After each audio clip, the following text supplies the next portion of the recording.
Sometime between the hours of 6:30 a.m. to 7:30 a.m.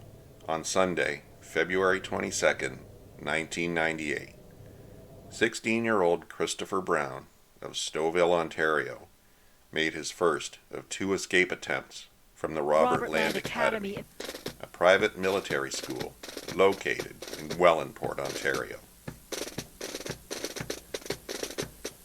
Chris had attended the Robert Land Academy for years.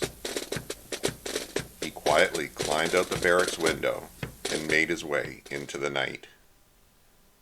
Several hours later, Chris was apprehended by Niagara police on Center Street in Niagara Falls, around the corner from Casino Niagara.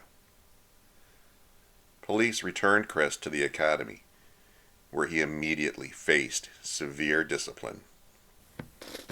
Chris would spend the next 3 days performing extreme physical labor and doing prolonged forced exercises.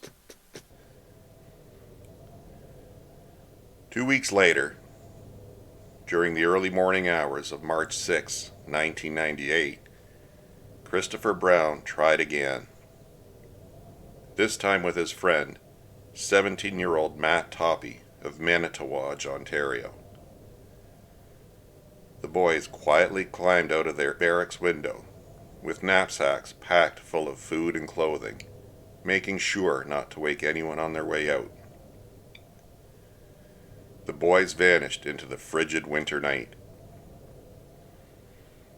They had told their friends they were heading for British Columbia, away from the cruel and unusual punishments that had awaited them if they were caught and returned to the academy. Life at the academy was extremely difficult for both of these young men. Chris had previously experienced the consequences of being brought back to the school after escaping. Chris took medications that made him very drowsy. Because of this, it was extremely difficult to wake Chris up in the morning. Students reported having to physically sit Chris up in his bed before he would wake up. Chris did have behavioral issues and would sometimes act out. Multiple students reported observing Chris, often being restrained by a specific staff member of Robert Land Academy that seemed to harbor a dislike of Chris. Chris was often seen wearing a weight jacket and eating his food facing the mess hall wall, outside in the cold. Chris opined to others that his parents had told him he would be attending Robert Land Academy until his grade 12 graduation. The boys were reported missing to law enforcement around 5 a.m. the morning of Friday, March 6. Approximately 40 hours later, at 11:20 p.m., Saturday, March 7th, 50 kilometers away in Burlington, Ontario, near Maple Avenue and Plains Road, southwest of Toronto, a train engineer reported seeing two people lying side by side on the railroad tracks. The engineer activated the train's braking systems, but there was nothing he could do to stop the thundering freight train in time.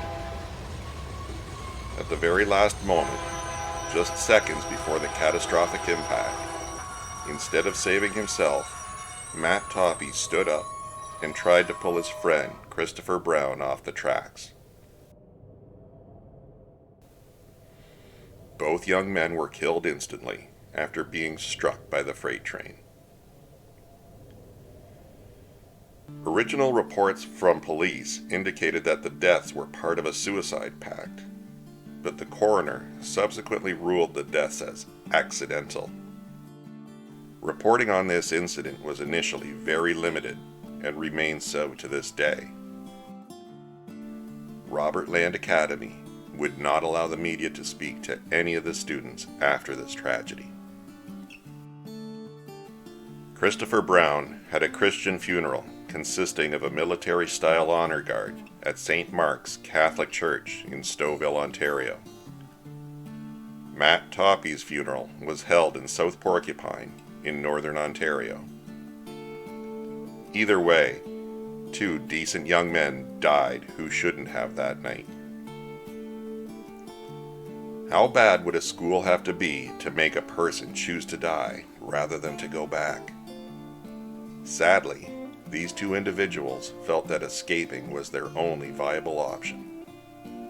Even worse, this wouldn't be the last death associated with the Robert Land Academy. 17-year-old Halifax boy is dead after a bizarre accident in Niagara.